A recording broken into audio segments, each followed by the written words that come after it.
Planning without organizing is just a dream. You can have the best plan in the world, but if you don't organize your people and resources properly, that plan is going nowhere. Here's what you need to know. Welcome back to the channel.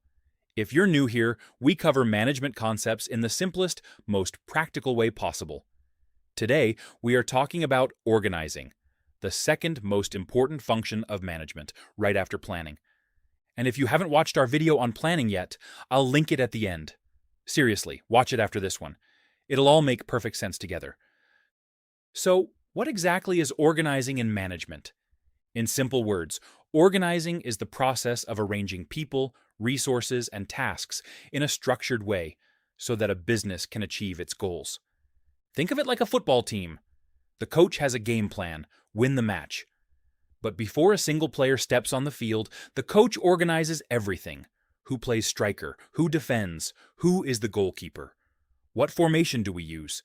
Every player knows their exact role, their position, and who they work with. That structured arrangement. That is organizing. Now replace football team with company, and the same logic applies. Who does what job? Who reports to whom? What resources go where? Without this, even the best plan falls apart. Why it matters. Now here's why organizing is so important, and please don't skip this part. First, it brings clarity. Every employee knows their role. No confusion, no overlapping work. Second, it creates coordination.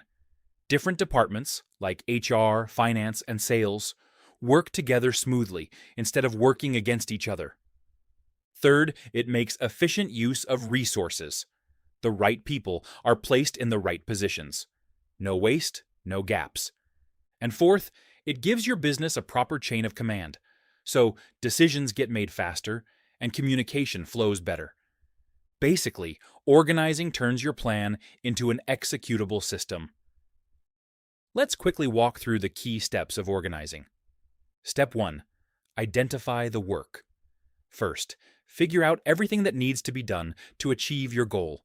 Break it down into small, specific tasks. Step 2.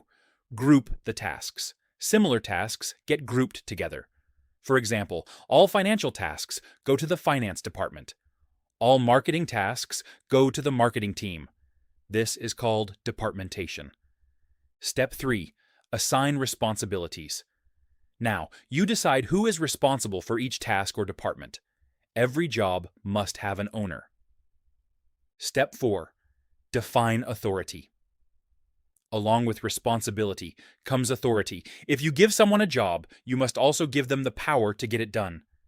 You can't hold someone responsible without giving them the tools and authority to act. Step 5. Create a hierarchy. Who reports to whom? Draw your organizational structure, from top management to middle management, all the way to the ground-level employees. This is often shown as an organizational chart. Step 6. Coordinate everything. Finally, make sure all the pieces connect. All departments must work toward the same goal. The left hand must know what the right hand is doing. Real-world example. Let me give you a real-world example. Think about a hospital. The goal is to provide the best patient care. Now, to achieve that goal, the hospital organizes itself. Doctors, nurses, lab technicians, admin staff, billing teams, everyone has a clear role. There's a proper hierarchy. The medical director at the top, then department heads, then doctors, then support staff. If this structure breaks down, the hospital doesn't function, and lives are at risk. The same logic applies to any business. Whether it's a startup with 5 people or a corporation with 50,000, organizing is non-negotiable.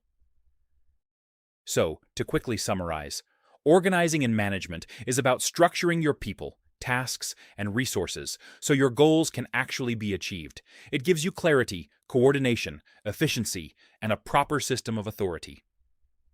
If you missed our last video on planning, the first function of management, go watch that now. It's the perfect foundation for everything we covered today. The link is right here, and in our next video, we'll be covering staffing, another critical management function where we talk about how organizations find, hire, and retain the right people. You do not want to miss that one. If you want to read it in detail or download the PDF, go through the link in the description. If this video helped you, smash that like button, subscribe for more,